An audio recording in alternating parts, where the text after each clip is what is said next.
Estamos aqui hoje com mais uma entrevista do Café com Nietzsche. Dessa vez recebendo um convidado muito especial, o professor Pietro Goli, que é investigador aqui na Universidade Nova de Lisboa, tem uma longa pesquisa aí em curso, né, sobre Nietzsche e as ciências, a relação da filosofia nietzschiana e o pensamento científico, e hoje a gente vai aqui conversar um pouco sobre como Nietzsche chegou na América, né, sobre a Nietzsche e a tradição pragmatista. E é justamente sobre isso, professor, que eu gostaria que a gente começasse a conversar sobre como Nietzsche chega, né, na América, como foram que esses estudos, como foi que Nietzsche chamou a atenção dos filósofos analíticos. Seria bom se nós começássemos por aí. Pois, muito obrigado pela oportunidade de fazer esta entrevista. E agora, o Nietzsche tem muitos elementos temáticos que são interessantes e foram interessantes para o âmbito anglo-americano, anglo-saxónico de investigação. Digamos assim, que se relacionam bem com algumas pesquisas feitas naquela tradição filosófica. O autor que abre esta leitura de Nietzsche e sugere este diálogo da filosofia anglo-saxónica com Nietzsche foi justamente Arthur Danto. Danto estava a trabalhar nos Estados Unidos e começou a perceber que havia um preconceito sobre o pensamento nietzschiano, mas que, pelo contrário, em Nietzsche encontravam-se alguns aspectos, algumas temáticas, algumas ideias que era possível desenvolver também numa forma que fosse interessante para os autores do âmbito anglo-saxónico. Então escreve o seu livro mais famoso, em que apresenta de facto Nietzsche aos seus colegas. A ideia de Danto é mesmo fazer isso, fazer uma apresentação das ideias principais de Nietzsche, particularmente sobre a questão do conhecimento e o tema da verdade, o tema do perspectivismo, mostrando como essas ideias podem ser abordadas numa maneira mais parecida com as pesquisas anglo-saxónicas, e que em Nietzsche há ideias e percursos temáticos relevantes que poderiam ser interessantes para aquelas pesquisas.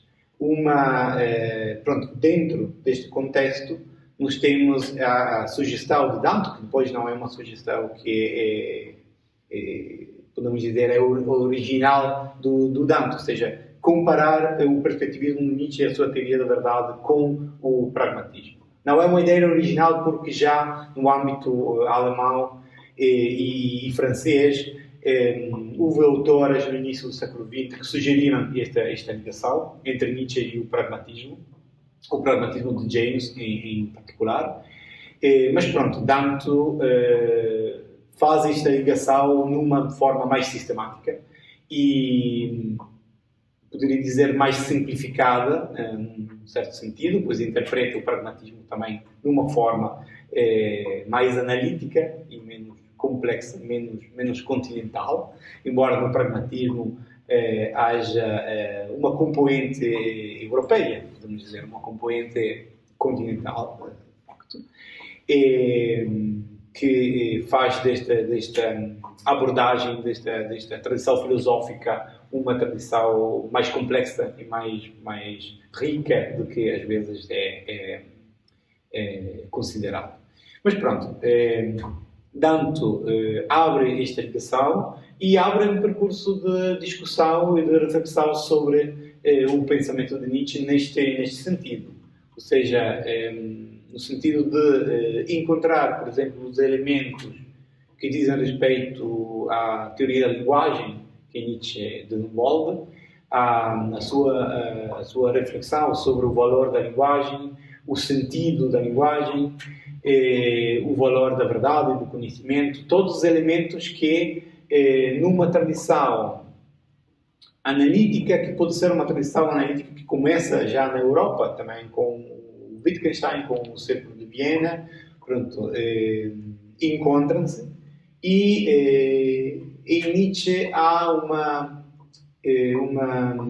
primeira tentativa de abordar esses assuntos de uma forma que não é a forma tradicional da cultura filosófica da época de Nietzsche ou da época anterior de Nietzsche. Ou seja, Nietzsche vive numa época particularmente rica em que as questões epistemológicas são abordadas de uma forma diferente, claramente com referência ao pensamento de Kant, mas abre-se abre-se um percurso temático mais novo, podemos dizer, diferente, que desenvolve os problemas abertos na época pós-kantiana, mas de uma forma que prepara o solo para o pensamento do século XX. Neste sentido, Nietzsche é atual e não inatual, ou seja, ele reconhece e recebe os estímulos da sua época, que são estímulos que abrem a uma época ulterior. Por isso ele é uma passagem, é uma viragem no pensamento filosófico.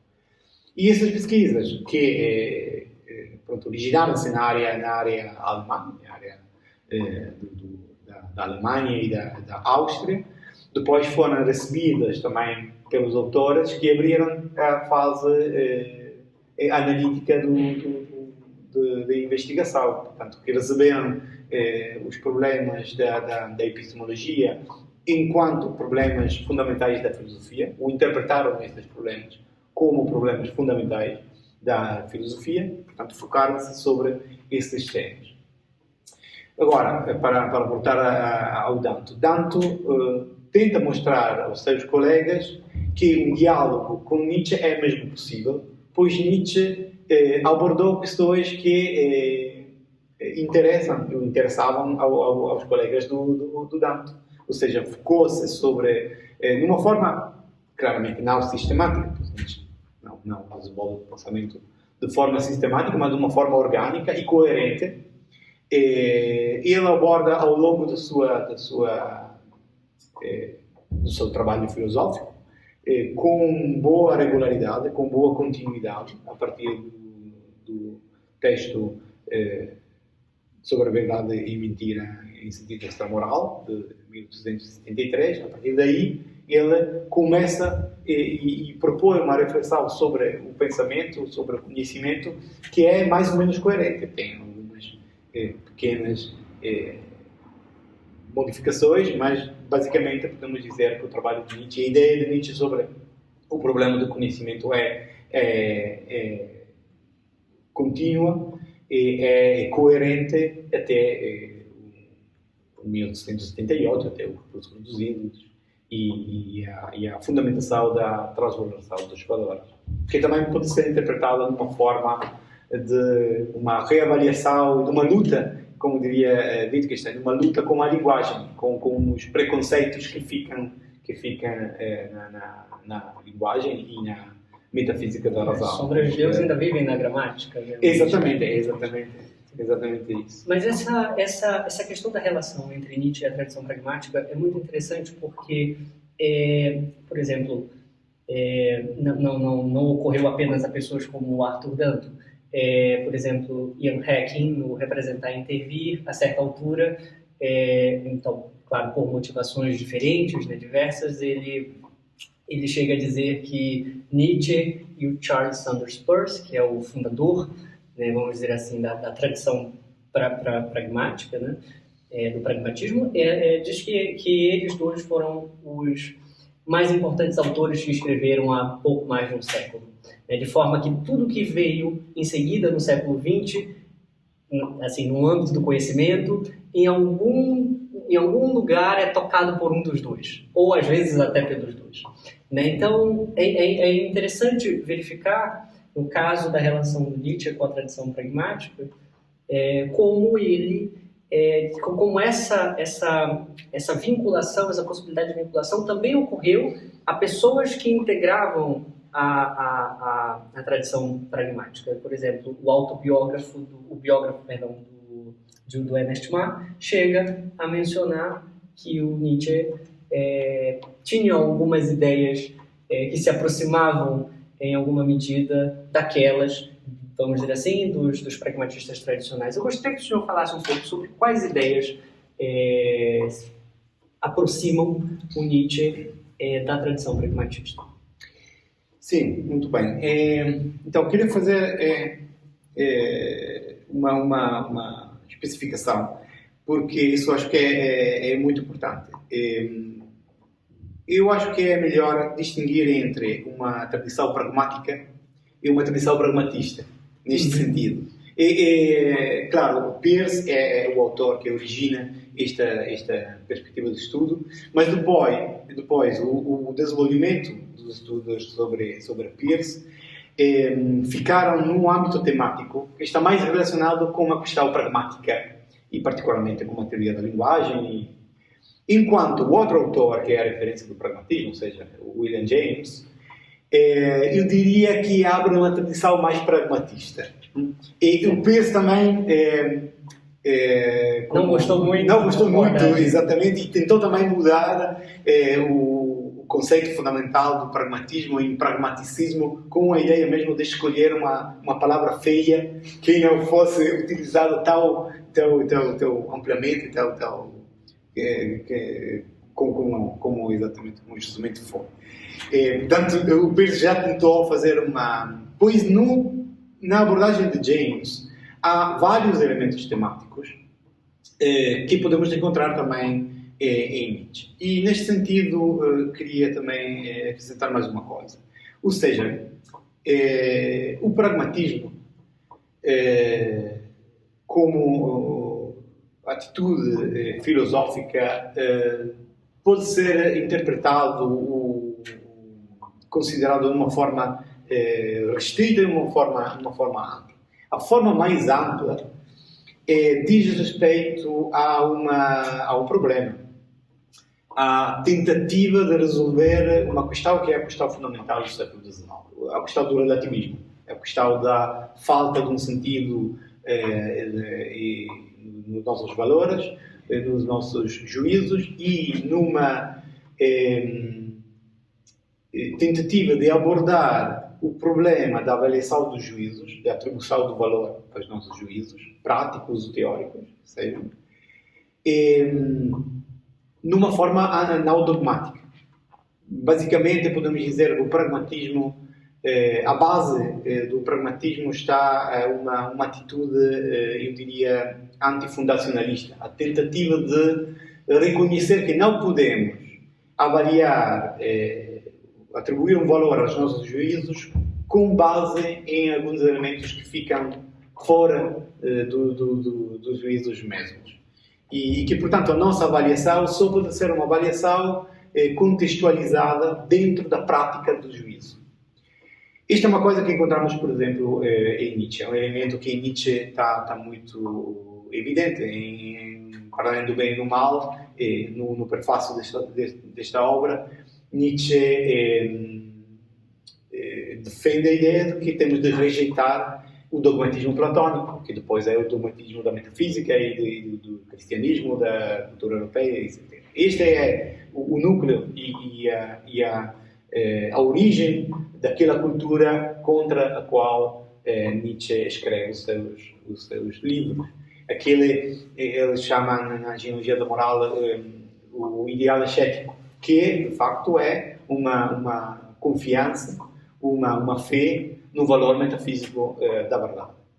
Agora, esta questão, a questão de rejeitar a fé, a crença num valor metafísico da verdade, é o elemento que fica também à base do pragmatismo, da problemática de James. E aqui, pronto, verdade tem de ser considerada como sinónimo de valores. Verdade e valores são sinónimos em Nietzsche. com algumas diferenças, mas pronto, podemos considerar o problema da verdade como um aspecto mais específico do problema da avaliação dos valores em geral. Ora bem, James faz a mesma reflexão. A ideia de James é como o mundo em que vivemos, e particularmente o trabalho feito nas ciências naturais, nas ciências empíricas, revelou, e nas ciências teóricas, aliás, revelou que o conhecimento científico do mundo, que deveria ser, em princípio, o conhecimento mais elaborado, mais certo, não é o objetivo tal como era suposto ser, e, portanto, não podemos atribuir um valor de verdade, um valor metafísico de verdade a esse conhecimento. Então, temos de encontrar uma solução para resolver o problema de atribuir um valor ao nosso conhecimento mais em geral. Neste sentido, contornar ou ultrapassar o problema do ceticismo, que se abre claramente, consequentemente, à consideração do relativismo do conhecimento. Este é o problema. E como em Nietzsche, o problema é o do niilismo. Há uma falta de valores. Os valores são vazios, e o nosso conhecimento também não tem valor senão de uma forma relativa. Então, qual é que é o percurso que nós podemos desenvolver? Uma possibilidade é abandonar qualquer pretesa de atribuir um valor certo, objetivo ao conhecimento e, portanto, de determinar valores que sejam certos. Outra tentativa é relativizar e ficar dentro do âmbito relativizado do conhecimento dos valores e trabalhar proveitosamente e encontrar um critério, um princípio para avaliar esses valores. Agora, o elemento pragmatista, no mais sentido, pelo menos, tem que ver com esta aceitação do âmbito relativista e que, pois, é o âmbito humano de avaliação. Não podemos avaliar os juízos a partir de um além do mundo, de um além do juízo, de um além do homem, mas dentro do contexto da nossa humanidade, uma avaliação é, em qualquer caso, possível. E este é o elemento. Portanto, não há um pragmatismo a dizer no sentido esta coisa funciona, então é boa. Esta coisa funciona para mim, é proveitosa para mim, então funciona. É simplesmente, do ponto de vista filosófico, reconhecer um problema que é um problema da falta de fundamentações certas do nosso saber ou das nossas avaliações mais em geral. Bom, professor, uma questão que está colocada, né, nessa discussão sobre Nietzsche e o pragmatismo. Primeiramente, antes de tratar desse tema da base comum que vai se tentar buscar em Nietzsche e também ser pensada, não se pode furtar esse problema na tradição pragmatista com James, eu queria chamar a atenção para o fato como esse diagnóstico, para esse diagnóstico que o Nietzsche vai fazer no século XIX, desse sentimento de desorientação que acomete também o empreendimento científico. Não foi algo específico, ou melhor, exclusivo do Nietzsche. Uma série de outros autores também chegaram a esse diagnóstico, seja na literatura, seja fora, mas é uma leitura interessante, né, que inclusive fez parte das leituras do Nietzsche, foi aquela palestra sobre os enigmas do mundo, do Avenarius, onde esse sentimento de desorientação está colocado, não com essa palavra, niilismo, mas está ali, né, esse sentimento de desorientação, da falta de objetividade do conhecimento científico, e o Nietzsche que vai agir a partir disso, ou vai pensar a partir disso. Eu gostaria que o senhor falasse um pouco sobre como, então, a constatação da morte de Deus influencia nessa crítica que o Nietzsche vai fazer, nesse diagnóstico que o Nietzsche vai fazer, né, e a crítica que ele vai empenhar sobre as possibilidades do conhecimento humano. Sim, muito obrigado. Eu estava a referir sobre as palestras do Borémond. Sim, não, o Binários claramente é outra referência fundamental para o Nietzsche, mas acho que estava a pensar nas conferências sobre os limites do conhecimento da natureza, sim, do Borémond. Pois é, muito interessante o fato de encontrar na biblioteca de Nietzsche essas duas conferências que foram pronunciadas em 1872 e 73, se não estou errado. Portanto, mesmo na época em que Nietzsche começa a trabalhar em filosofia, passa através da leitura de Schopenhauer e a leitura do outro texto fundamental que queria sublinhar, que é a história do materialismo de Lange, que contribuiu particularmente para o desenvolvimento desta ideia da problematização do conhecimento em geral. Agora, o texto do Borémond, pronto, é um texto muito, muito interessante, pois ajuda-nos a perceber qual é que era a percepção do conhecimento científico na época de Nietzsche. Esse texto acaba com ignoramos e ignoramos, portanto, não sabemos e nunca vamos saber, vamos conhecer vamos resolver alguns enigmas do mundo que dizem respeito basicamente, a constituição da realidade. E, portanto, o nosso conhecimento, até o conhecimento científico, não pode resolver algumas questões, não pode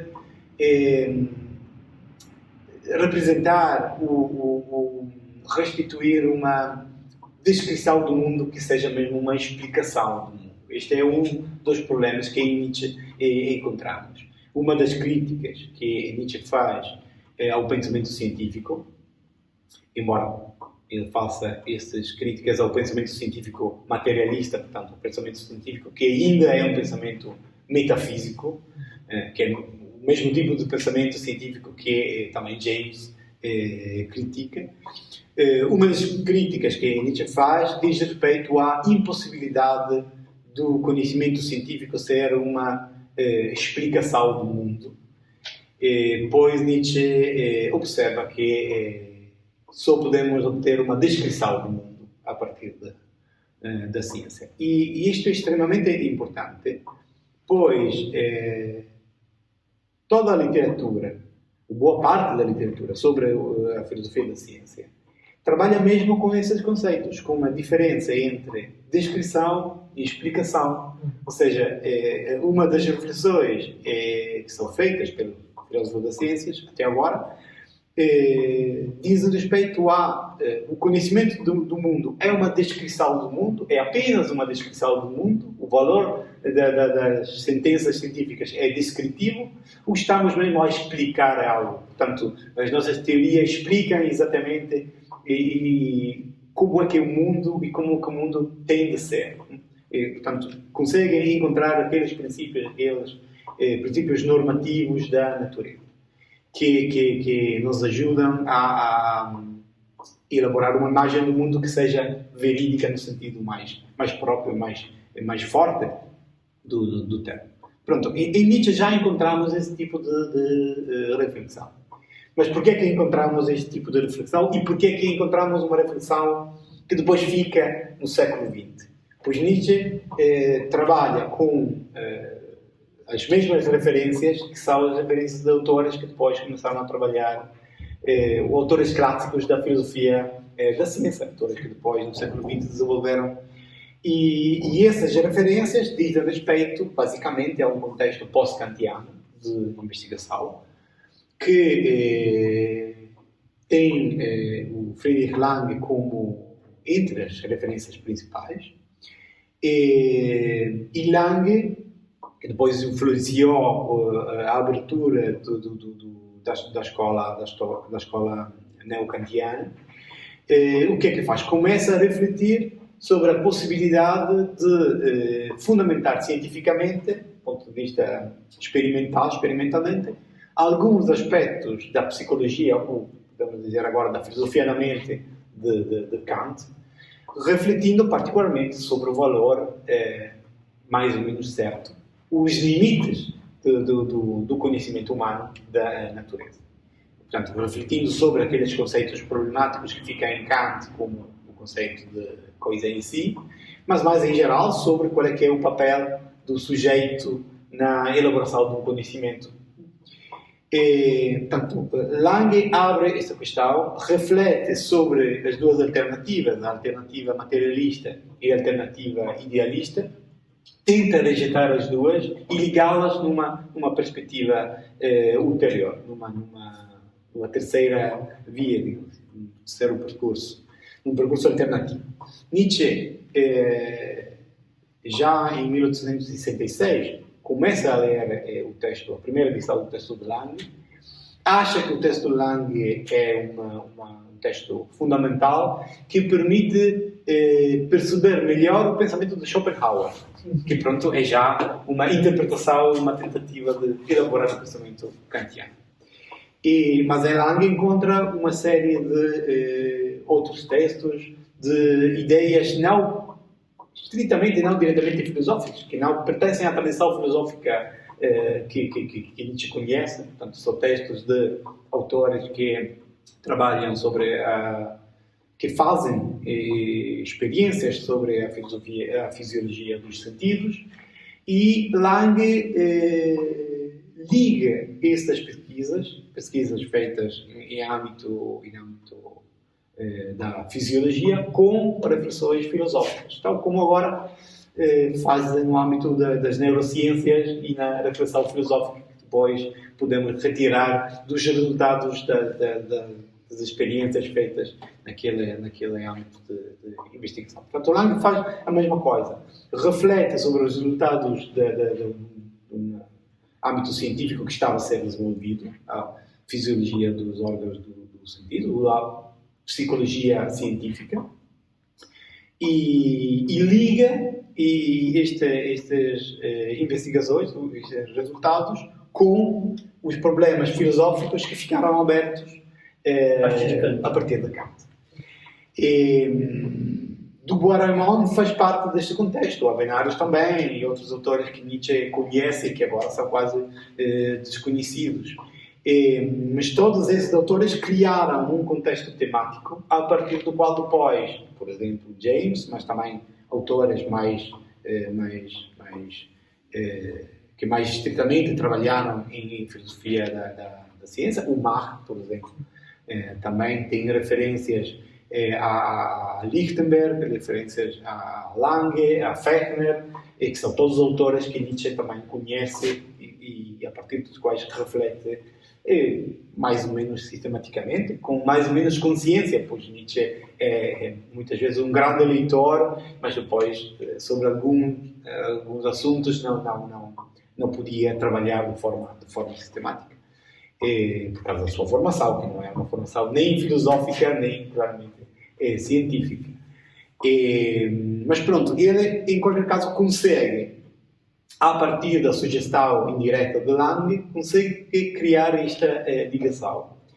E isto, para voltar à questão originária, permite Nietzsche fazer uma reflexão sobre o valor do conhecimento científico, mais em particular, e o valor do conhecimento em geral, sobre como é que podemos interpretar o tipo de descrição do mundo que nós temos na nossa linguagem e nas nossas palavras. E é exatamente neste sentido, sobre este assunto, que pronto, ele faz reflexões que são muito parecidas, o que podem dialogar, pelo menos, com algumas questões da filosofia analítica, particularmente da filosofia da linguagem. Agora sim, nós diagnosticamos esse momento do século XIX, onde, vamos dizer assim, fica cada vez mais escancarado as limitações do entendimento humano.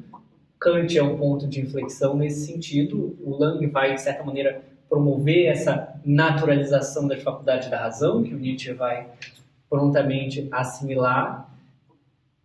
Porém, fica claro, então, que nós estamos operando no âmbito da imanência e, mais ainda, preso em uma certa perspectiva. Existe uma dimensão relativa também aí, um domínio que nós não podemos ultrapassar. Ou esbarramos em uma certa finitude das nossas possibilidades de entendimento. Então, como é possível, e aí volta ao que eu falei inicialmente, essa base comum? Qual seria essa base comum que o Nietzsche tentaria dar, o que ele tomaria como parâmetro? Porque, por exemplo, nós enxergamos em algumas passagens da obra nietzschiana que a vida deveria ocupar esse status de parâmetro, né, para o que deveria ser esse novo, enfim, o parâmetro para um novo tipo de conhecimento, para uma visão dinâmica de mundo, parâmetro para a transvaloração dos valores. Mas o que é a vida para o Nietzsche? Ele deixa isso claro? É a mesma vida que vai ser entendida pelos pragmatistas, como, por exemplo, James, que também vai trabalhar com esse conceito? Gostaria que o senhor falasse um pouco sobre isso. Pois sim, claramente aqui chegamos a um elemento problemático, a dois elementos problemáticos. O primeiro elemento problemático, mas é bom, claramente. O primeiro elemento problemático diz respeito ao fato de Nietzsche nunca ter claramente esclarecido quais é que poderiam ser os princípios para uma reavaliação dos valores. Ele trabalha basicamente de forma negativa, a dizer o que é que não podemos fazer, quais é que não podem ser, quais é que são as interpretações morais falsas ou erradas dos fenómenos, mas não apresenta um percurso, um critério claro, pelo menos não faz isso claramente e diretamente. Podemos retirar algumas considerações indiretas, mas não temos uma perspectiva única ou claramente determinada. Pois, por outro lado, podemos dizer que enquanto o Nietzsche reconhece o caráter perspectivo da vida, o caráter perspectivo das avaliações, pronto, ele não pôde sair desta perspectiva, ou seja, era contraditório se ele ficasse com a ideia que dentro das perspectivas há uma perspectiva que é superior, o que tem de ser abordado. Isto é uma questão que depois também queria esclarecer, porque fica também no contexto do pragmatismo. O outro elemento, o outro problema é que às vezes, pronto, ele considera a vida como um elemento de referência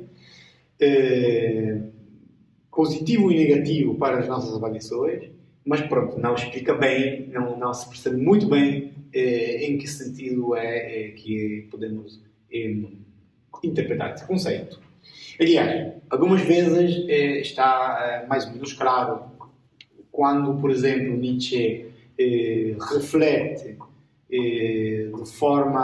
aborda a questão do conhecimento num sentido evolucionista, ou evolutivo, e considera, por exemplo, a linguagem, as formas lógicas, mas também as variações axiológicas, portanto, bem e mal, como resultado de uma história evolutiva do ser humano que tem como referência quanto esses conceitos, portanto, quanto a confiança, a ideia de que existem coisas, por exemplo, escreve Nietzsche, de que os eventos naturais estejam ligados numa relação de causa e efeito, de que algumas avaliações sejam boas e outras sejam más, e de que haja, por exemplo, uma vontade livre. Todos esses conceitos, que são conceitos fictícios, ou ficções úteis, diz escreve Nietzsche, essas ficções têm um valor e fixaram-se e mantiveram-se enquanto contribuíram à luta pela sobrevivência e, portanto, foram proveitosas para a vida. O critério de verdade estava associado à sobrevivência. O critério de verdade está associado. Portanto, neste caso, a vida claramente é a existência. É a existência do ser humano, a existência da espécie e a continuidade desta existência. Também no caso, quando ele critica a moral cristã e diz que a moral cristã é uma moral nihilista porque trabalha contra a vida e rejeita os princípios fundamentais da vida, os instintos. Aí também podemos pensar podemos perceber que Nietzsche está a pensar na vida como conjunto de pulsões e de instintos, portanto, na vida da individualidade. Mas pronto, esta vida não sempre pode ser um bom critério de avaliação. Mas sobre isso,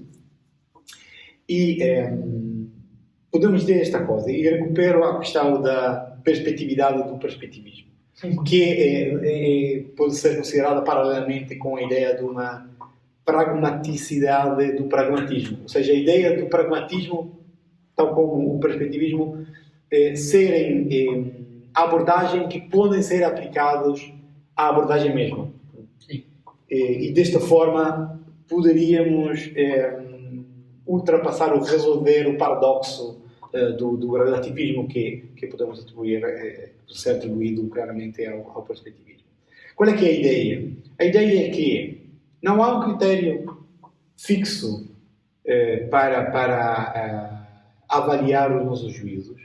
Não estamos simplesmente a substituir a um critério dogmático, um critério perspectivo que depois possa ficar como critério de avaliação daqui à eternidade. Mas o nosso critério também tem de ser flexível. Tal como, diria Wittgenstein, as nossas verdades, o nosso conhecimento tem de ser um fluxo, tem de ser flexível, fluido. Ou seja, e isto diz respeito particularmente ao problema do sujeito, do ponto de vista da perspectiva. Quem é que é? Qual é que é o ponto de vista da perspectiva? Qual é que é o sujeito do pragmatismo? Não há um sujeito. Ou seja, também o sujeito muda ao mudar do contexto, ao mudar do tipo de ação que estamos a tentar realizar, ao mudar do tipo de pesquisa que estamos a tentar fazer. E portanto, eu posso atribuir um valor a uma avaliação moral, por exemplo, do ponto de vista meu próprio, individual, mas depois, se eu ficar dentro de uma comunidade, o ponto de vista, a perspectiva, já não é a minha própria, mas vai ser intersubjetiva, pois senão há uma... E pronto, as várias, porque a comunidade é o lugar onde as várias perspectivas encontram-se e têm de, claramente, dialogar ou lutar uma contra das outras, até encontrarmos uma nova perspectiva, que é a perspectiva da comunidade. A perspectiva da comunidade pode ser depois a perspectiva da sociedade, a perspectiva da história, a perspectiva da cultura, etc, etc. Ao mudar do sujeito, ao mudar do contexto, muda o sujeito, muda a referência e, portanto, muda também o critério de avaliação. E, basicamente, nas palavras de James, o critério de avaliação do pragmatismo é, pronto, o cash value, o resultado, a maneira em que um juízo, a maneira em que, aliás, a confiança, a atribuição da veridicidade, do valor a um juízo determina as ações seguintes, o tipo de ação teórica ou prática que pode ser desenvolvida. E com um foco na vida, pois o foco originário é a individualidade, também em James, nós temos de aceitar algumas ideias como proveitosas, primariamente para nós, mas depois a nossa vida depende também da vida da comunidade, depende também da vida da sociedade e pronto, não podemos ser felizes apenas com critérios subjetivos ou individualistas avaliação. Portanto, neste sentido, temos de considerar que, tal como as verdades, tal como os valores, também os critérios de avaliação mudam e os princípios que depois determinam um juízo ser bom ou mau, ser válido ou não válido, mudam com o contexto, o âmbito em que estamos a viver ou trabalhar. Mas uma das principais críticas, por exemplo, ao perspectivismo é de que, por exemplo, ele ensejaria um tipo de relativismo, então todas as interpretações estão valendo, e existe uma diferença entre o relativismo e o perspectivismo. Na verdade, o perspectivismo do Nietzsche pode até ser visto como uma espécie de antídoto, ou tentativa de antídoto a esse relativismo absoluto. Sim. Mas é interessante que o Nietzsche fornece, pelo menos já quando nós consideramos as influências dele, por exemplo, o Lang, com a naturalização das faculdades da razão, existe esse aspecto da finitude e de que existem certos traços que são compartilhados tanto por mim quanto pela espécie. Por exemplo, o desenvolvimento da linguagem. A linguagem poderia, por exemplo, servir como uma dessas bases comuns onde nós construímos o nosso arcabouço representacional. Então, de certa maneira, nós não temos como escapar dos signos linguísticos. E mais ainda, por exemplo, se nós considerarmos a mecânica quântica, por exemplo, nós somos incapazes, como dizia o Werner Heisenberg, de compreender os fenômenos quânticos sem fazer uma tradução para termos da física clássica. Essa tradução diz muito das nossas capacidades cognitivas. Nós só compreendemos nesses termos. Então, não adianta querer ficar confabulando como seria se nós compreendêssemos em outros termos. Então, de certa maneira, quando nós pensamos do ponto de vista da comunidade, tudo bem, as representações elas são plurais, muitas interpretações são possíveis, mas existe aí uma espécie de limite. Né? Sim. Agora, o exemplo da linguagem é interessante, pois permite também perceber melhor o que é que Nietzsche tenta fazer. Ou seja, a crítica que ele faz da linguagem não diz respeito à necessidade de rejeitarmos a nossa linguagem.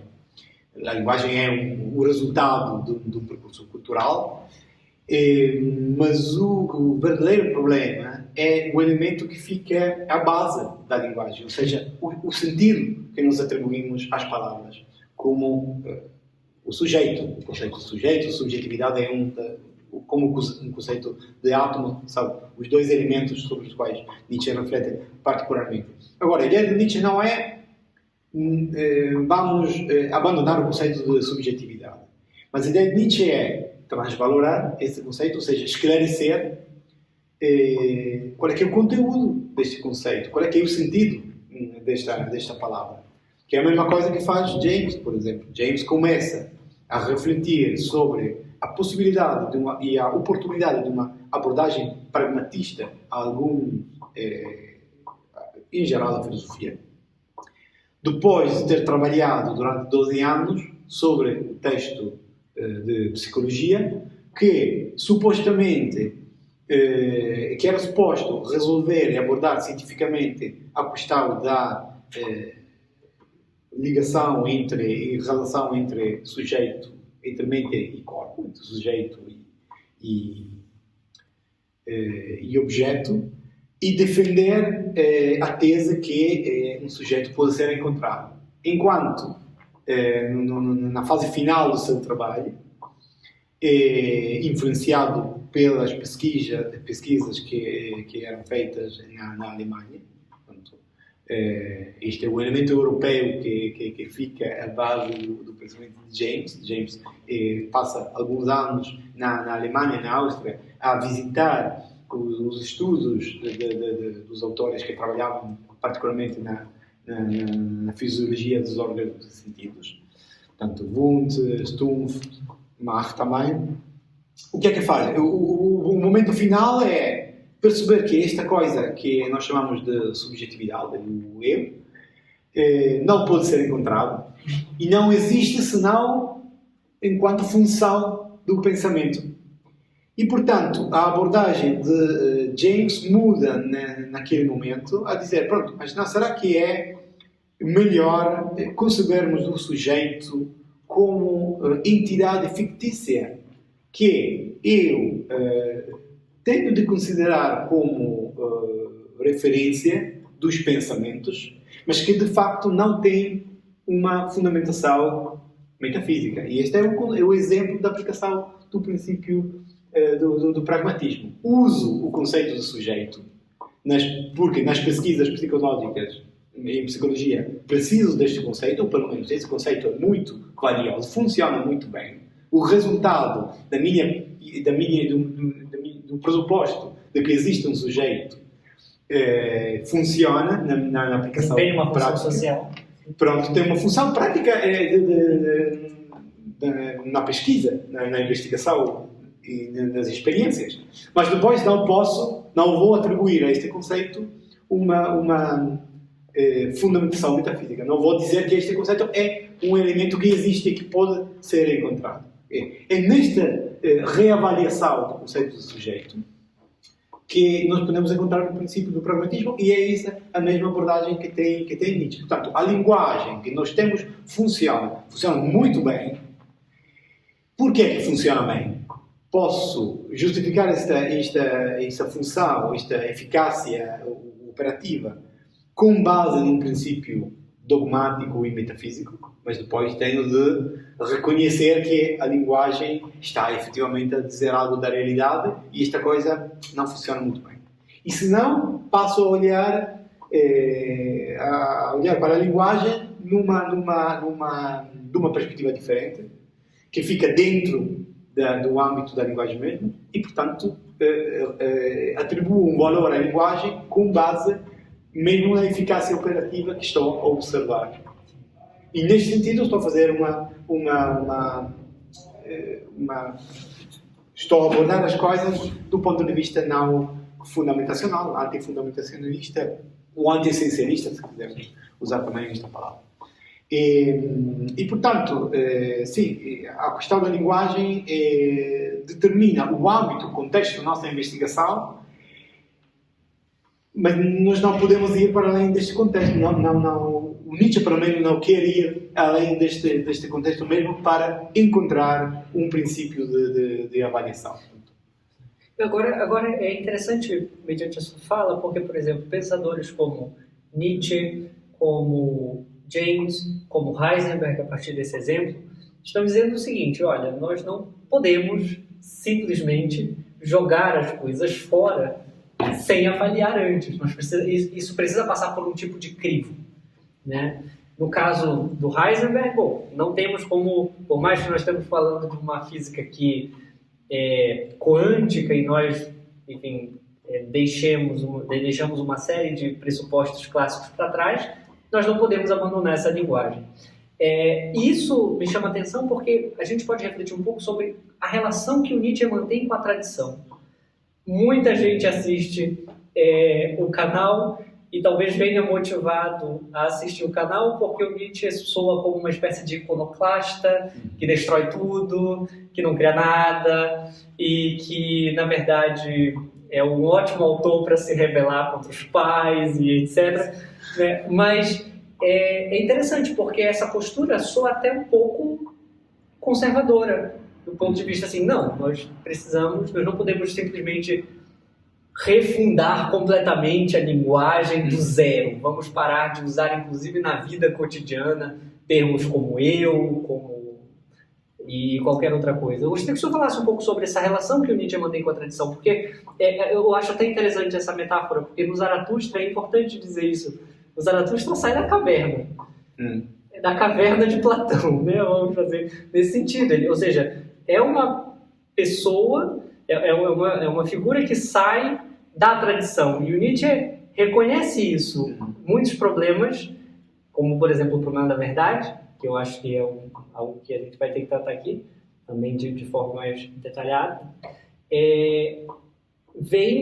se impõe a Nietzsche no bojo de uma tradição. Né? Não é como se o Nietzsche fosse algo de fora da história que surgiu. Eu gostaria que falasse um pouco sobre essa relação entre Nietzsche e a tradição. Pronto, sim. claramente o elemento mais radical que encontramos em Nietzsche é esta tentativa de ultrapassar a tradição. Nietzsche fala muitas vezes do fato dele ser dinamite, de ser uma viragem radical na tradição e pronto, de ser intempestivo, inatual, não pertencer à sua época, mas pertencer a uma época futura, a uma nova filosofia. Claramente, neste caso, na maioria dos casos, pelo menos, Nietzsche está a falar de forma retórica, óbvio, está a fazer está a dizer coisa de uma forma que possa ser recebida melhor pelos seus leitores, embora na época, na altura, não conseguiu ter muitos leitores. Também o Zaratustra foi uma tentativa que não resultou, mas claramente a base Nietzsche tem fundamenta-se numa tradição filosófica clássica, particularmente na tradição alemã, e Schopenhauer é o seu autor de referência, é de facto o único grande filósofo com quem Nietzsche tenta, embora criticamente, dialogar, mas nos seus textos encontramos muitos outros autores, como Platão, por exemplo. Até Hegel é reconhecido como uma referência na história da filosofia. Encontramos, outros autores com quem Nietzsche reconhece uma continuidade. Spinoza é um grande autor, mas depois temos Pascal e Goethe, mas sempre numa tentativa de ultrapassar o tipo de pelo menos aquele elemento temático que Nietzsche reconhece como característico de toda a tradição ocidental do pensamento, que é elemento metafísico e dogmático que fica a base do pensamento a partir de Platão até a partir de Sócrates. No Crepúsculo dos Ídolos, o percurso que Nietzsche faz começa mesmo com a racionalidade e com o Sócrates. Portanto, sim, a ligação com a tradição. Não podemos dizer que Nietzsche não tenha e não receba, não seja influenciado pela tradição filosófica, mas a sua tentativa é sempre no contexto de renovar esta tradição, pelo menos, não de abandonar, de rejeitar completamente as ideias anteriores. Mas a tentativa de Nietzsche é mais uma tentativa de reencaminhar a filosofia num percurso diferente. Portanto, por exemplo, no caso de Schopenhauer abre o problema fundamental da filosofia, um dos problemas fundamentais da filosofia, o problema do enigma do mundo, a questão do mundo ter ou não ter sentido, e Nietzsche não está a rejeitar isso. Nietzsche simplesmente tenta abordar este problema de forma diferente, resolver algumas coisas que ele encontra, o que ele considera não satisfatórias no pensamento de Schopenhauer, desenvolver uma abordagem que não seja nihilista no sentido negativo que Nietzsche atribuiu a este termo. Portanto, eu diria que sim, há uma continuidade com a tradição, mas esta continuidade é uma luta, é uma guerra contra aqueles elementos dogmáticos que ficam dentro que caracterizam esta tradição. Isso parece ser muito claro na maneira como o Nietzsche, para chegar nesse ponto que é extremamente importante, a gente já falou dele aqui um pouco durante a exposição sobre como Nietzsche e como James concebem, sobretudo Nietzsche e James concebem criticam essa possibilidade de um conhecimento inteiramente objetivo da realidade, etc., por parte, por exemplo, do empreendimento científico, do filosófico científico. Mas a questão do problema da verdade, o problema do valor da verdade, me parece que, embora eles se complementem muito, a maneira como Nietzsche concebe esse problema e como a tradição pragmatista também concebe, mas existem algumas diferenças, né? Ou essas tradições vão por caminhos diferentes. Eu gostaria que, aqui, nessa última parte da entrevista, se eu pudesse detalhar melhor como Nietzsche chega a crítica do valor da verdade, até porque ele coloca valor, né? E a maneira como o James e a tradição pragmatista vai colocar, que eu não sei se coloca isso em termos de valor propriamente, ou se é unicamente no interior da teoria do conhecimento. Eu gostaria que o senhor falasse um pouco sobre isso nas duas perspectivas. Sim, pronto. Só para que fique claro, Nietzsche e James trabalham paralelamente, na mesma época, mas não se conhecem diretamente nem indiretamente, ou seja, Nietzsche não... Aliás, o James começa a trabalhar em questões filosóficas a partir de 1890, depois da publicação dos princípios da psicologia. Portanto, até aquela época, quando Nietzsche ainda estava a trabalhar e estudar, ele não podia ter conhecido o James. Mas depois James não conhece... aliás, há um texto, há um artigo de James que aparece numa citação num caderno de Nietzsche, e é um texto que Nietzsche provavelmente conheceu numa tradução francesa, mas pronto, não é um texto em que James ainda trata e aborda a questão pragmatista da verdade. Portanto, são dois percursos paralelos e é simplesmente depois da morte de James, depois da morte de Nietzsche e na última fase de atividade de James, que já começou a ser considerada a possibilidade de um diálogo indireto entre os dois. Mas basicamente o problema do valor da verdade, certo?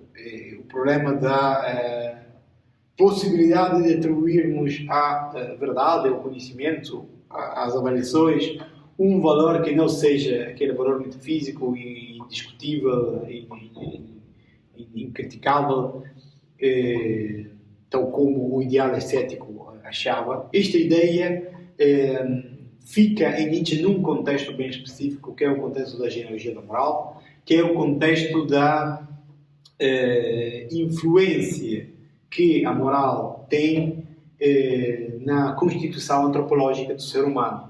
O problema é podemos refletir, reconstruir a inferência, o raciocínio de Nietzsche, que é um raciocínio, podemos dizer, a melhor explicação. Neste sentido, Nietzsche diagnostica um fenómeno, que é o fenómeno do animal do rebanho, o fenómeno da incapacidade, impossibilidade para o homem, para a espécie, de desenvolver as suas potencialidades. Individua na moral cristã, na moral europeia, o ocidental, a causa, a responsabilidade desta impossibilidade, isto fica no prefácio da genealogia da moral, e depois individua no ideal ascético, portanto, nesta confiança, nesta ideia de que a verdade, os valores tenham um valor metafísico, o núcleo, a fundamentação da moral cristã, que depois aparece em todas as formas culturais, portanto, na ciência, tal como na arte, na religião, na filosofia. O terceiro ensaio da genealogia da moral trata justamente disso. Portanto, Nietzsche individua na moral cristã a responsável da impossibilidade da espécie humana ter desenvolvido suas potencialidades. E, portanto, a criação do ser humano doente, este animal do rebanho. Individua depois, no ideal ascético, o princípio teórico que fica à base. E portanto, aí abre a transformação dos valores como percurso da filosofia do futuro. Isto fica também no início para além do bem e do mal. Individua e abre este percurso como um percurso que finalmente será posto em questão, colocado em questão o valor da verdade e, portanto, será possível criticar ou refletir criticamente sobre a vontade da verdade. Isto é. Portanto, o percurso é como o ideal ascético é a base da moral, e a moral é a causa do modelo antropológico de que Nietzsche não gosta. Então, como é que podemos desenvolver um modelo antropológico alternativo? Não será que podemos começar com um princípio teórico diferente, alternativo, ou até oposto ao princípio da moral cristã? E enquanto o princípio da moral cristã é a confiança e a ideia de que a verdade seja metafisicamente fundamentada, então podemos tentar encontrar um princípio alternativo na ideia de que não haja esta fundamentação metafísica da verdade.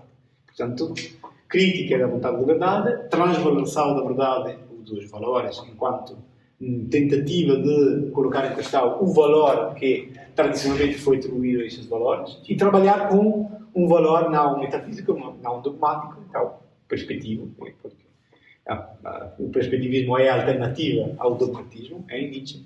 Portanto, aqui chegamos à ideia de que seja possível, em qualquer caso, manter uma avaliação dos valores, mas essa avaliação dos valores tem de ser feita com bases diferentes. Basicamente, portanto, é incorporar o relativismo na avaliação dos valores. E não simplesmente dizer, pronto, não há valores absolutos, só há valores relativos, então, ceticismo, o nihilismo, pronto, não podemos fazer. O antirrealismo completo. O antirrealismo. Pronto, James trabalha, faz um percurso mais ou menos diferente, como já disse, ele começa com um problema técnico que ele tem, ou seja,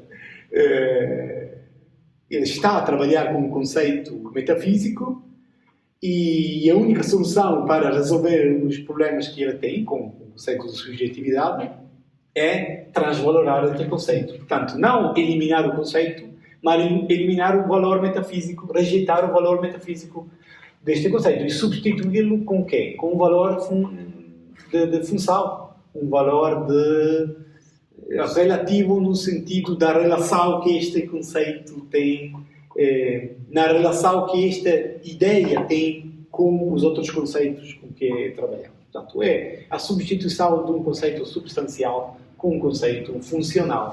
Não é, a fundamentação, a essência da subjetividade que justifica, que fundamenta o conceito de subjetividade, mas é a função que este conceito tem no contexto teórico em que o James estava a trabalhar.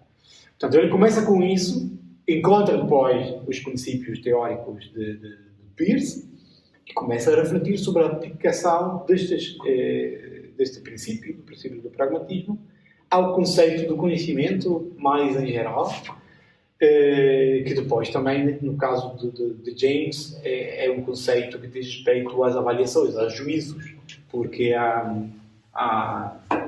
claro, os textos clássicos da tradição pragmatista, o pragmatismo e o sentido da verdade, focam-se particularmente na questão no conceito de verdade, mas os outros textos que podemos encontrar e a maneira em que James depois aplica, por exemplo, o princípio do pragmatismo aos problemas da filosofia, no seu último texto, mostra-nos que a ideia de James é mesmo falar e tratar da questão do juízo mais em geral. Portanto, aplicar com tranquilidade e sem problemas. E ele mesmo aplica estas reflexões à questão ética e à questão da prática de vida no sentido da axiologia e até da antropologia. Portanto, a referência à verdade, tal como em Nietzsche, é a referência ao princípio teórico fundamental. Depois aplica-se a todos. Portanto, são percursos diferentes, claro. O objetivo de Nietzsche é resolver o problema da diagnose do nihilismo. Claramente, o objetivo de James é diferente, embora nesta ideia, nesta atenção à prática de vida e a como nós podemos viver bem, satisfatoriamente e resolver também questões éticas e não simplesmente práticas de uma forma mais concreta, isto também aparece em James, que fica a base também do seu pragmatismo. Mas poderia criar um logo Depois de fazer as canecas com o logo. Eu tô pensando, seria legal fazer um café com Nietzsche, realmente, para dar de presente para os convidados, exato, é verdade, tá certo. Pronto, então vai ser o primeiro a receber uma caneca do café com Nietzsche.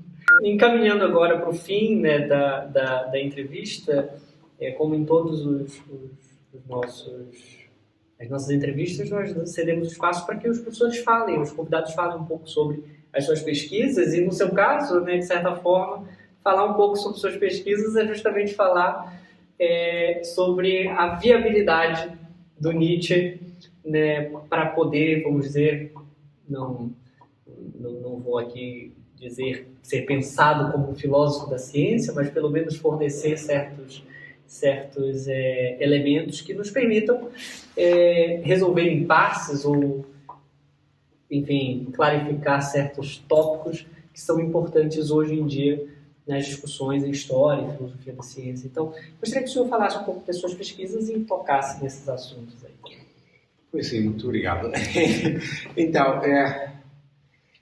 basicamente, eu posso dizer que o percurso teórico, o percurso que eu desenvolvi ao longo dos anos, a partir da minha licenciatura, foi um percurso que começou com um interesse em Nietzsche, e interesse geral, como todos podemos ter na licenciatura, por um autor que é muito rico, que oferece muitos estímulos, pois trata de muitas questões numa forma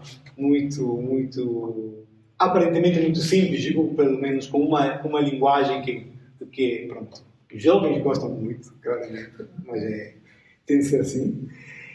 Faz parte da sua retórica. E depois comecei a partir daí a encontrar alguns tópicos que sempre com esta ideia de que Nietzsche oferecia uma abordagem à questão do conhecimento, à questão epistemológica, à questão da ciência, que não era uma abordagem restrita àqueles anos, porque o foco do Nietzsche é sempre o outro, ou seja, ele reflete sobre a linguagem com o objetivo que diz respeito a questões filosóficas do outro tipo, reflete sobre a verdade dentro de um contexto de uma crítica à moral, também do contexto de uma reflexão sobre o tipo de existência que uma determinada cultura pode desenvolver. E a época de Nietzsche é uma época em que, no âmbito do pensamento científico, ocorreram grandes alterações e grandes revoluções, podemos dizer, com um conceito mais contemporâneo. E eu gostei muito da maneira em que Nietzsche consegue recuperar essas sugestões, consegue perceber o que é que está a acontecer e mostrar aos seus colegas filósofos, supostamente, que a descrição científica do mundo faz parte da nossa cultura. Que não podemos separar uma história da arte, a história da literatura, então não podemos separar uma concepção religiosa ou filosófica de uma concepção científica do mundo, do tipo de descrição do mundo que é feita na nossa época. A maneira na qual nós olhamos para o mundo, o compromisso metafísico que nós atribuímos ao mundo, é determinante também para a nossa vida e para as nossas ações. O exemplo clássico que podemos ter é a maneira em que Nietzsche reflete sobre o eterno retorno mesmo, como hipótese cosmológica. Agora, esta ideia é uma ideia que Nietzsche mantém e tenta elaborar a partir de 1871 e até 1878.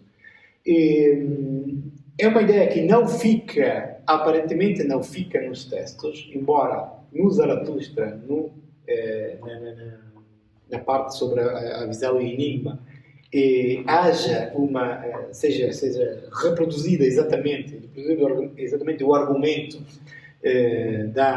para a demonstração científica, digamos assim, aquele tipo de inferência que Nietzsche elabora para defender a ideia da possibilidade do eterno retorno. Portanto, digamos que na página mais importante para o conceito do eterno retorno aparece indiretamente, mas pronto, aparece o argumento que Nietzsche elabora. Esta ideia, embora seja uma ideia que não é possível defender coerentemente, que provavelmente na época de Nietzsche era apenas uma hipótese plausível, uma possibilidade. Mas pronto, essa ideia, ou melhor, a ideia de Nietzsche é que se nós confiarmos nesta cosmologia, portanto, aceitarmos essa mundividência, essa descrição do mundo, então a nossa ação prática, a nossa vida poderia ser diferente.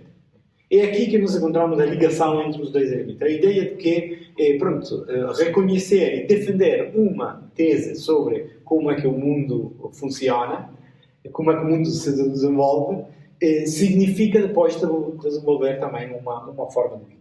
Isto aplica-se. Isto é uma ideia extremamente moderna. Pelo menos o reconhecimento desta coisa, pois isso já acontecia há muito tempo. Não podemos retirar a história da filosofia, ou separar a história da filosofia da história da descrição do mundo mais ou menos científica. Mas isso aplica-se particularmente à época atual. Neste sentido, Nietzsche é um perfeito exemplo de filósofo da ciência, não no sentido do filósofo que trabalha em questões teóricas sobre a ciência, mas de um filósofo que retira do tipo de descrição científica do mundo mais atual algumas consequências filosóficas. E é a mesma coisa que fazem hoje em dia, muitos filósofos, ou seja, refletem, por exemplo, sobre as consequências éticas de algumas investigações feitas no âmbito científico. Também a cosmologia nos oferece algumas reflexões à mecânica quântica, à filosofia, à teoria da teoria gravitacional do mundo.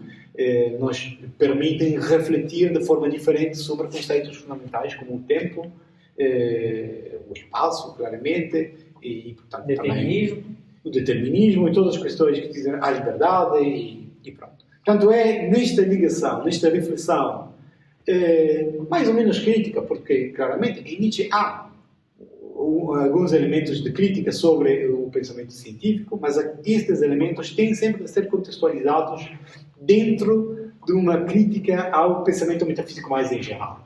Retirada este elemento, a avaliação da ciência que encontramos em Nietzsche, não podemos dizer que é positiva, mas pelo menos Nietzsche põe a ciência dentro dos outros elementos que fazem parte de uma cultura, como já estava a dizer. Portanto, é esta ideia. Introduzir a ciência dentro dos âmbitos disciplinares que a filosofia tem de considerar.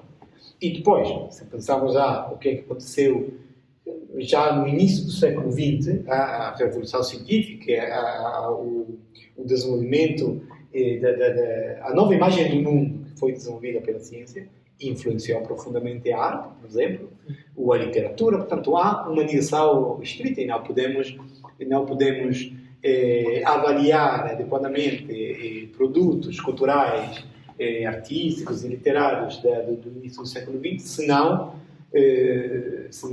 a partir de um contexto científico, claro, mais ou menos elaborado, mas pronto.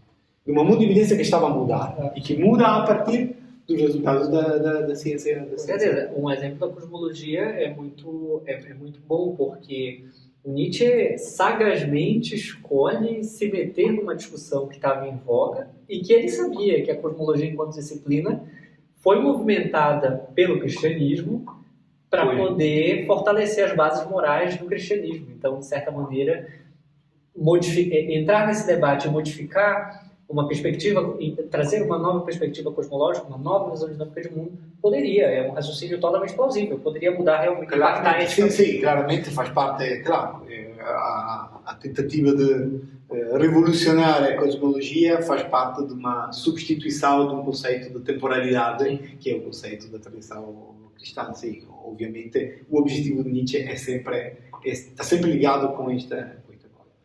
E depois, se nós quiséssemos depois, eu não posso dizer que o Nietzsche tenha algo a dizer para resolver algumas questões teóricas que dizem respeito à filosofia da ciência. Mas, por outro lado, podemos dizer que, enquanto Nietzsche fica dentro de um percurso teórico, começa com Kant e chega, pronto, até a filosofia da ciência contemporânea, ele individua alguns elementos que ainda agora são discutidos e sobre os quais reflete-se no âmbito mais específico da filosofia da ciência.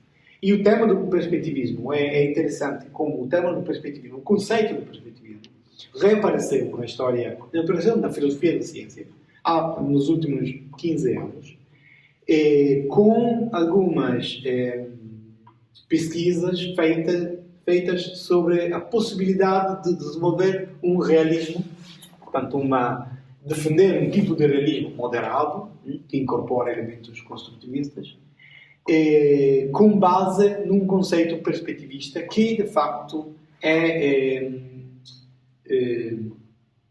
diz respeito à ideia de todo o conhecimento ser situado, ficar dentro de um contexto e ter valor a partir do contexto dentro do qual fica. E isto é uma ideia, pronto, que foi possível desenvolver depois da Revolução Kuhniana e depois do desenvolvimento de algumas teses sobre o construtivismo social, que individuaram aqueles elementos históricos e culturais que ficam também dentro como preconceitos ou pressupostos de um pensamento, de uma pesquisa científica, de uma investigação científica do mundo. E, pronto, num certo sentido, Nietzsche já introduz alguns desses elementos, não no sentido que o pensamento científico está influenciado pela cultura e por outras formas de descrição do mundo em que é desenvolvido, mas pelo fato de o pensamento científico ser o produto da humanidade e, portanto, ficar sempre dentro de um contexto humano de investigação, de uma perspectiva que não é o olhar, como diria o Pacman, o ponto de vista de Deus, o ponto de vista objetivo. Portanto, não podemos cortar a nossa cabeça, diz Nietzsche, não podemos sair do nosso ângulo, da nossa perspectiva, podemos voltar e ver as coisas do outro ponto de vista e, portanto, podemos simplesmente criar e organizar o espaço, o nosso espaço de trabalho, que é limitado, mas dentro do qual nós podemos, em qualquer caso, encontrar... Fazer muita coisa. Fazer muita coisa, sim. Nós encontrar alguns princípios de orientação, orientar-nos dentro do nosso espaço de vida de ação. E os seus livros, professor? Durante esse tempo de pesquisa, o senhor publicou quais textos? Pronto, a minha pesquisa começou com um trabalho sobre o autor ao qual Nietzsche refere-se em Além do Bem e do Mal, o Roger Boscovich, é um matemático que é considerado, que influenciou uma certa parte da pesquisa sobre a matéria, sobre o tema do átomo, sobre o conceito de átomo do século XVIII. Trabalhou no século XVIII, influenciou a pesquisa do século XIX, Faraday e Kelvin particularmente.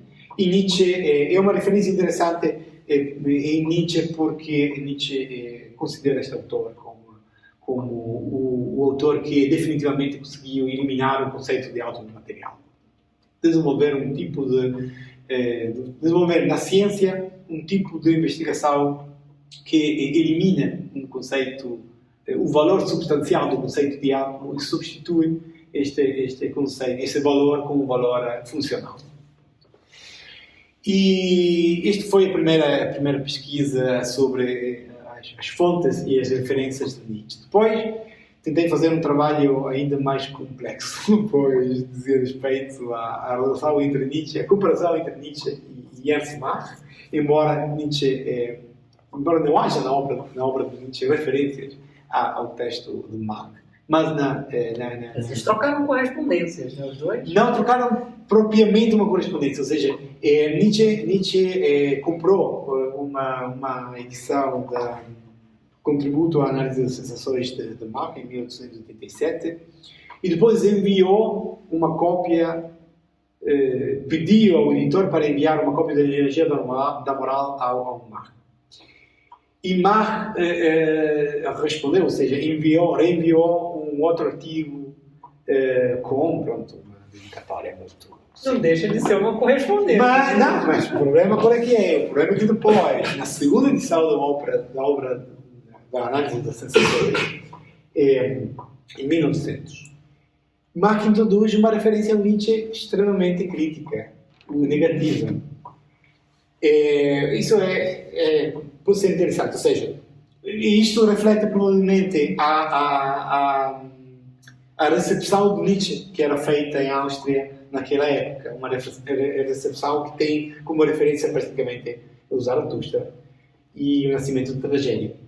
E qual é que é a referência? A referência Nietzsche, Mach está a deconstruir no início do seu texto o conceito de subjetividade.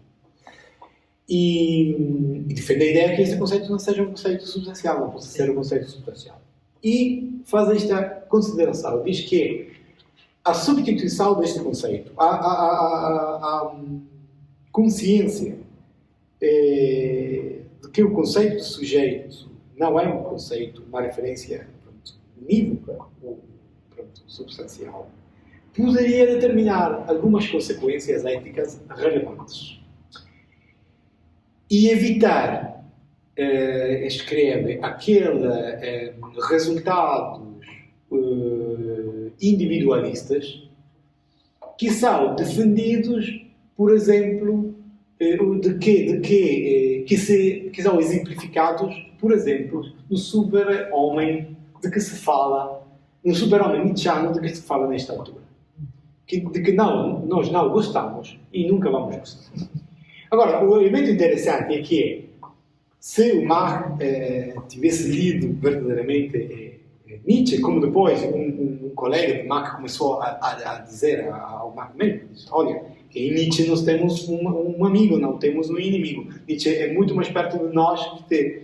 Se Mach tivesse lido verdadeiramente Nietzsche, ele teria encontrado aquela mesma crítica ao conceito de subjetividade, que é mesmo uma crítica ao conceito de responsabilidade tradicional e ao conceito de individualidade, etc. Portanto, teria percebido que Nietzsche mesmo defende o mesmo ideal ético que Mach quer defender com a sua crítica à subjetividade.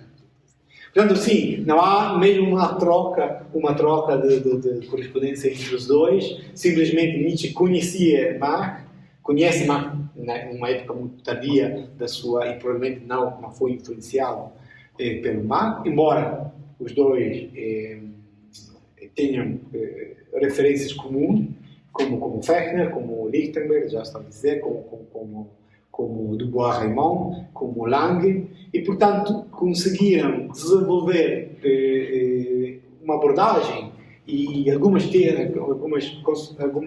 conclusões sobre o valor do conhecimento, particularmente o valor do conhecimento científico, pois o Mach é o autor de referência para a crítica à metafísica da ciência, ao valor metafísico do conhecimento científico, a crítica à ciência do mecanicismo. Então, Nietzsche e Mach concordaram, há um paralelismo entre as teses deles, portanto, esta pesquisa permitiu eu fazer passar ao outro âmbito de referência, que não é apenas o âmbito nietzscheano. E, particularmente, como Mach é um dos autores que influenciam o pragmatismo de James, comecei a trabalhar sobre o pragmatismo.